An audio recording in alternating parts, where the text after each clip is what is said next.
जिस आसन के बारे में बात करने वाले हैं उसका नाम है पवन मुक्त आसन।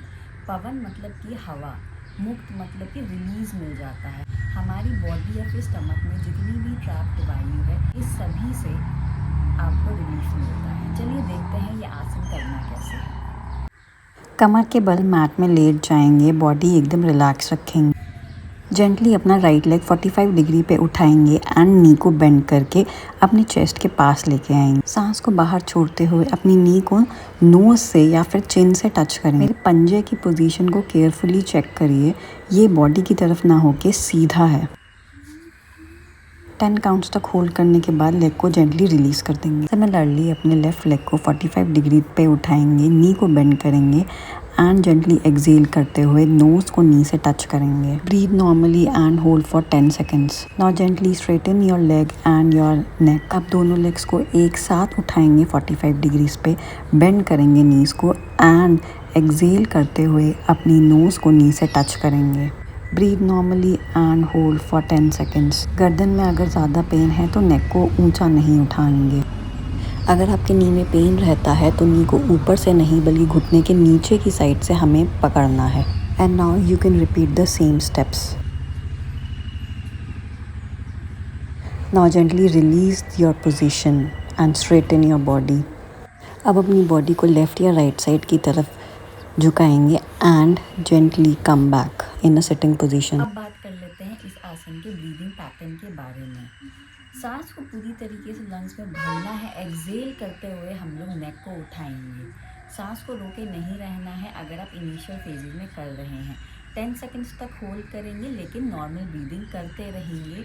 सांस को होल्ड नहीं करना है, रोकने की कोई ज़रूरत नहीं है। एक बार प्रैक्टिस हो जाएगी उसके बाद आप लोग थोड़ा बहुत 5 to 6 सेकेंड्स के लिए होल्ड करेंगे, फिर बाद में नॉर्मल ब्रीदिंग कर सकते हैं। इस आसन को आप 3 से 5 बार डेली कर सकते हैं। 10 to 15 सेकेंड्स के लिए होल्ड करेंगे। एक्सेल करते हुए गर्दन को ऊपर लेके जाएंगे एंड अपनी नी से टच करेंगे। इनहेल करते हुए नीचे आ जाएंगे। सिंपल ब्रीदिंग पैटर्न है इस आसन का। अब बात करते हैं इस आसन के पड़ने वाले प्रभाव के ऊपर। इस आसन की प्रैक्टिस करेंगे तो आपका इसका इफेक्ट आपकी नीज एरिया, आपके थाइज, आपके पूरे एब्डोमेन एंड आपकी नेक, बैक के ऊपर आपको दिखाई देगा। क्या फ़ायदे हैं वो देखते हैं। बैक में अकड़न रहती है, लोअर बैक में पेन रहता है तो आपको आराम मिलेगा। अगर आप हमेशा कंप्यूटर या लैपटॉप के आगे बैठे रहते हैं तो गर्दन और नेक की भी अच्छी मूवमेंट होगी। ये आसन करने से कॉन्स्टिपेशन, एसिडिटी, ब्लोटिंग या जितने भी गैस से रिलेटेड इशू हैं, स्टमक से रिलेटेड इशू हैं, इसमें आपको फ़ायदा ही फ़ायदा मिलेगा। लंग्स में या फिर आपके पेट में जितनी भी ट्रैप हवा है उससे आपको रिलीफ मिलेगा।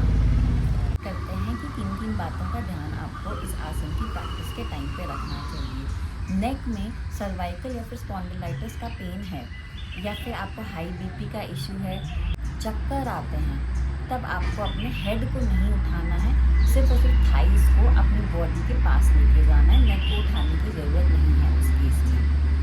यस, अगर आपको स्टमक से रिलेटेड कोई इंजरी हुई है, कोई सर्जरी हुई है, हर्निया का पेन है, तब आपको ये आसन नहीं करना है। बाकी सभी ये आसन आराम से कर सकते हैं। Thank you.